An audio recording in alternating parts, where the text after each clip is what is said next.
Okay, Bismillahirrahmanirrahim. Assalamualaikum warahmatullahi everyone. Okay, so without any time, I will go to the discussion of this issue, which is euthanasia.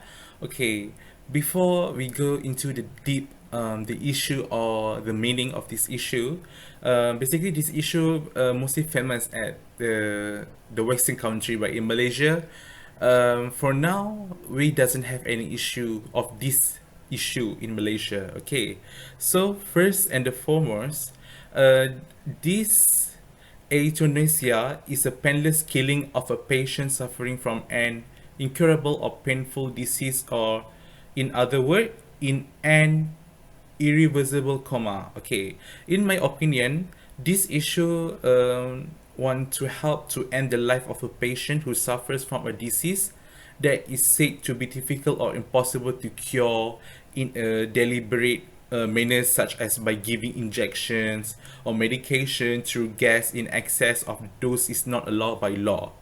Okay, especially in Malaysia. Okay, so it is also known as euthanasia or mercy killing or assisted suicide.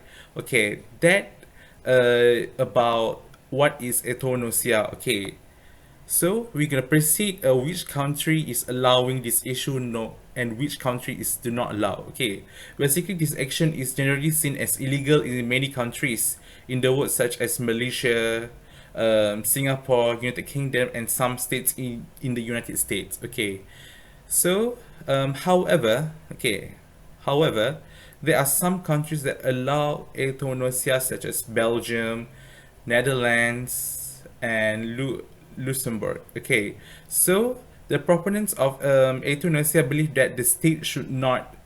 Okay, proponents of euthanasia believe that the state should not infringe or anyone's right to die.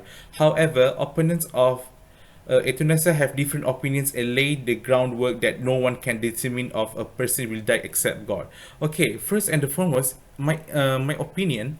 In Malaysia, they said we cannot take our own life or ask people to take our life according to the law hukum kanun keseksaan. Okay, for instance, the patient expresses his desire that the doctor should not resuscitate if he is unconscious. Okay, this prohibition is called the do not resuscitate. Sorry, it's hard to pronounce, DNR. Okay, based on this issue, in my opinion, the right to die should be a personal choice, not one that the government mandates. Okay, these patients have their own right to take their own life to stop from feeling pain and sick. That is my opinion in this issue. The first one. The second one is, okay, next, only a handful of people who are basically terminally ill take advantage of euthanasia laws. Okay, whether you are looking at data from Europe, United States, Netherlands, and other countries, in some way, the results are quite consistent, which is the people who qualify for this program is 0.3% or less of the general population. When you look at this specific group of people with a terminal illness or who decide that this is the method they wish to use to end their life, the rate of adoption is typically less than 3%. Critics are often concerned about the idea that more people would choose suicide because of its accessibility, but the data doesn't back up the idea. Okay, so basically, I have explained to you this issue.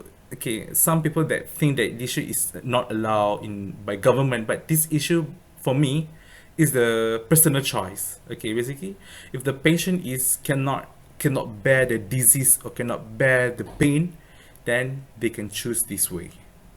Basically, if you suicide, is almost similar to euthanasia, but suicide is doesn't count as euthanasia. Okay, so that's all for my opinion. Thank you very much. um Sorry for my lag. Okay, thank you.